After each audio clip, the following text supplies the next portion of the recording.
Clients are increasingly aware of the need to incorporate sustainable practices into their daily lives. But what are we to do when that conflicts with their desire to have a low-maintenance backyard? Well, what we did here was we installed this beautiful GardenMark artificial grass directly on a bed of clean stone.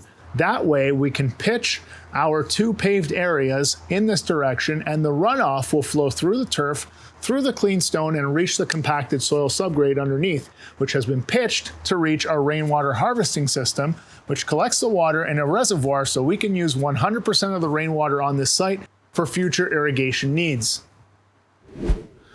Another benefit of these low-maintenance products is their ability to transform previously unusable spaces into multifunctional ones. Take, for example, this area. Framed in by 2 tall buildings and this mature tree, it is always in the shade. It's what the clients refer to as a dead zone. But now, it's a perfect space for entertaining guests with a game of bocce, friendly putting competition, or getting some fresh air and doing some yoga. Thanks to GardenMark, this spot has become one of the most active in the backyard.